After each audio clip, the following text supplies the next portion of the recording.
नमस्कार, स्वागत है आपका आपके अपने channel health and medicine Hindi में।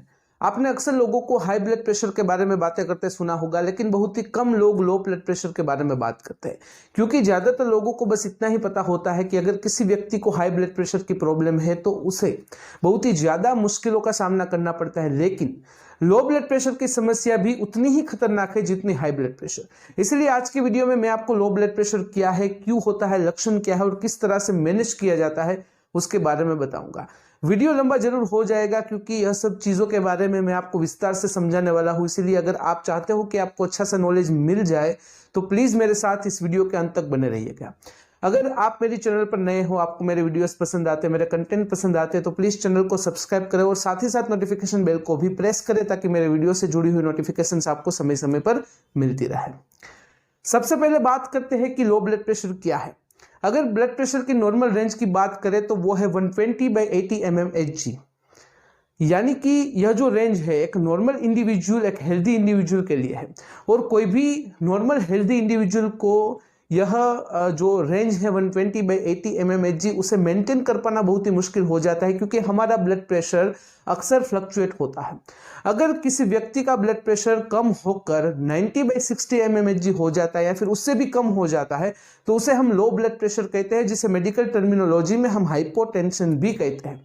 देखिए, लो ब्लड प्रेशर और हाइपोटेंशन कोई रोग नहीं है, लेकिन एक संकेत जरूर है कि आपके शरीर में कहीं ना कहीं कुछ प्रॉब्लम है। इसीलिए ही कभी भी लो ब्लड प्रेशर यानी कि हाइपोटेंशन को भी नजरअंदाज नहीं करना चाहिए।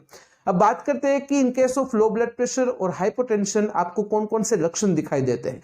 देखिए, यह जो भी लक्षण है वो माइल्ड, मॉडरेट या फिर सीरियस हो सकते हैं। यह डिपेंड करता है कि आपका ब्लड प्रेशर कितना ज्यादा लो हो जाता है। तो सबसे पहले बात करते हैं कुछ कॉमन सिम्टम्स के बारे में, जैसे कि नंबर 1 है डिजीनेस या फिर लाइट हेडनेस, यानी कि सिर एकदम हल्का सा लगना और सिर घूमते रहना। नंबर 2 है ब्लड या फिर फेडिंग विजन, यानी कि आंखों की रोशनी कम हो जाना और धुंधला दिखना। नंबर 3 है फेंटनिंग, यानी चक्कर आ जाना और बेहोशी जैसा महसूस होना। नंबर 4 है नोजिया और वॉमिटिंग, यानी उल्टी जैसा लगना। नंबर 5 है फटीग, यानी कि थकान और कमजोरी महसूस होना। नंबर 6 है लैक ऑफ कंसंट्रेशन, यानी कि कोई भी काम में मन नहीं लगना और खास करके कोई काम के अंदर कंसंट्रेट नहीं कर पाना। नंबर 7 है फीलिंग थर्स्टी, यानी कि बार बार प्यास लगना। कुछ किस्सों में लो ब्लड प्रेशर यानी कि हाइपोटेंशन की वजह से कुछ लाइफ थ्रेटनिंग कंडीशंस यानी कि लाइफ थ्रेटनिंग सिम्टम्स भी दिखाई देते हैं, जैसे कि रैपिड ब्रीदिंग, यानी कि जोरों जोरों से सांस लेना और सांस लेने में दिक्कत आना। कोल्ड और क्लेमी स्किन, यानी कि त्वचा एकदम से ठंडी हो जाना, सून हो जाना। नंबर 3 है स्लो हार्ट रेट, यानी कि दिल की धड़कनें बहुत ही धीमी हो जाना। नंबर 4 है कंफ्यूजन, यानी कि कुछ तय ना कर पाना। अब बात करते हैं कि लो ब्लड प्रेशर या हाइपोटेंशन होने के पीछे कौन कौन से कारण जवाबदार होते हैं। सबसे पहला कारण है प्रेगनेंसी। सामान्यतः प्रेगनेंसी के पहले 24 वीक्स के अंदर जो भी गर्भवती महिला है, कभी कभी उनका ब्लड प्रेशर कम हो जाता है, लेकिन डिलीवरी के बाद वापस से ब्लड प्रेशर नॉर्मल हो जाता है। नंबर 2 है डिहाइड्रेशन। कुछ कंडीशंस के अंदर अगर आपके शरीर में पानी की बहुत ही ज्यादा कमी हो जाती है, खास करके कुछ मेडिकल कंडीशंस जैसे कि बुखार आना, दस्त, उल्टी और वायरल इन्फेक्शन, यह सब मेडिकल कंडीशंस के अंदर आपके शरीर में पानी की बहुत ही ज्यादा अगर कमी आ जाती है तो आपका ब्लड प्रेशर बहुत ही कम हो जाता है। इसीलिए ही डॉक्टर आपको कुछ मेडिकल कंडीशंस के अंदर जैसे कि बुखार, दस्त, उल्टी और वायरल इन्फेक्शन, उसमें ज्यादा पानी पीने की सलाह देते हैं। नंबर 3 है हृदय संबंधित समस्याएं। अगर किसी व्यक्ति को slow heart rate, heart valve disease है या फिर हार्ट अटैक या फिर हार्ट फेलियर जैसी समस्या है, तो ऐसे सिचुएशन में भी ब्लड प्रेशर बहुत ही कम हो जाता है। नंबर 4 है कुछ मेडिकल कंडीशंस। कुछ मेडिकल कंडीशंस जैसे कि parathyroid disease, Edison's disease, low blood sugar या फिर डायबिटीज, ऐसी कंडीशंस के अंदर भी ब्लड प्रेशर कभी कभी लो हो जाता है। नंबर 5 है कुछ दवाइयां। अगर आपकी मेडिकल कंडीशन अच्छी नहीं है और आपको डॉक्टर ने कुछ दवाइयां प्रिस्क्राइब करके दी है, जैसे कि anti depression, anti hypertensive, Parkinson disease की कोई दवाइयां हो या फिर हृदय संबंधित रोग की कोई दवाइयां हो, तो यह दवाई की एडवर्स ड्रग रिएक्शन या फिर साइड इफेक्ट्स की वजह से भी आपका ब्लड प्रेशर लो हो जाता है। नंबर 6 है न्यूट्रिशनल डेफिशिएंसी। अगर आपके शरीर में विटामिन बी फोलेट या फिर आयरन की कमी है, तो ऐसी सिचुएशन में यह सब न्यूट्रिशनल डेफिशिएंसी की नेगेटिव इफेक्ट आपके ब्लड प्रेशर पर होती है, जिसकी वजह से भी आपका ब्लड प्रेशर लो हो जाता है। नंबर 7 है हीट स्ट्रोक। खास करके गर्मियों के मौसम में कभी कभी अचानक से अगर तापमान बढ़ जाता है तो हीट स्ट्रोक भी लगता है, जिसकी वजह से आपके शरीर में से पानी चला जाता है और सीवियर डिहाइड्रेशन की कंडीशन हो जाती है। तो ऐसी सिचुएशन में भी आपका ब्लड प्रेशर लो हो जाता है। कुछ परिस्थितियों के अंदर आपका ब्लड प्रेशर अचानक से एकदम से लो हो जाता है, आपको पता भी नहीं चलता, लेकिन आपका ब्लड प्रेशर लो हो जाता है।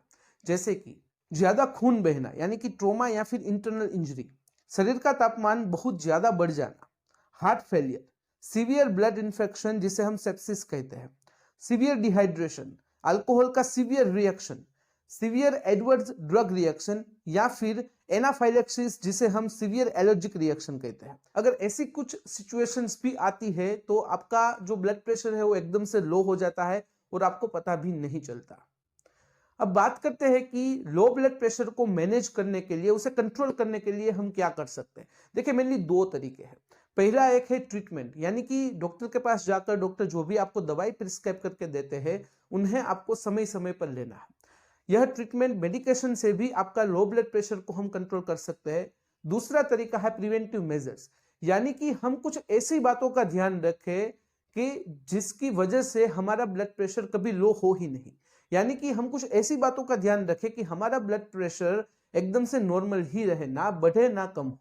तो वह बात कौन कौन सी है वो भी हम अभी जानेंगे। जैसे कि नंबर 1 है स्टे हाइड्रेटेड, यानी कि पर्याप्त मात्रा में पानी पीना। अगर आपके शरीर में पानी की मात्रा पर्याप्त होगी, इनफ होगी, तो आपको कभी भी लो ब्लड प्रेशर या फिर हाई ब्लड प्रेशर की समस्या नहीं होगी।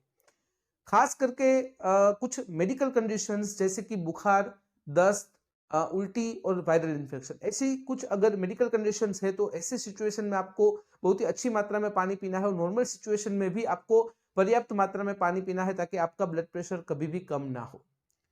नंबर 2 है लंबे समय के लिए खड़े मत रहिए। देखिए आपका जो पोस्चर होता है, यानी कि आपके खड़े रहने की स्थिति, आपके बैठने की स्थिति, आपके सोने की स्थिति, उसकी भी आपके ब्लड प्रेशर पर थोड़ी इफेक्ट होती है। आप कोई ऐसी जॉब या फिर ऐसे बिजनेस के साथ जुड़े हुए हो जहां पर आपको खड़े रह कर के काम करना पड़ता है, तो लंबे समय के लिए खड़े भी नहीं रहना है। थोड़े थोड़े समय आपको अगर मिलता है तो बीच बीच में आप बैठ भी जाए या फिर थोड़ा चल भी लीजिए, जिसकी वजह से आपका ब्लड प्रेशर मेंटेन रहता है। अगर बहुत देर तक अगर आप खड़े रहते हो तो ब्लड सर्कुलेशन की वजह से भी आपका ब्लड प्रेशर लो हो सकता है। नंबर 3 है स्ट्रेस लेवल कम कर दीजिए। देखिए अगर आपका स्वभाव ऐसा है कि आप छोटी छोटी बातों पर बहुत ही ज्यादा स्ट्रेस ले लेते हो, गुस्सा हो जाते हो, तो ये जो स्ट्रेस है वो आगे चलकर एंजाइटी और एंजाइटी में से आगे चलकर डिप्रेशन में भी कन्वर्ट हो सकता है। इसलिए स्ट्रेस नहीं लेना है। जितना आप स्ट्रेस ज्यादा लोगे उतना ही आपका ब्लड प्रेशर ज्यादा भी हो जाएगा और कम भी हो जाएगा। यानी कि यहाँ पर दोनों सिचुएशन है, हाइपरटेंशन भी है और हाइपोटेंशन भी है। यानी कि अगर स्ट्रेस लेवल आप मैनेज नहीं कर पाते हो तो आपका ब्लड प्रेशर लो भी हो सकता है, हाई भी हो सकता है।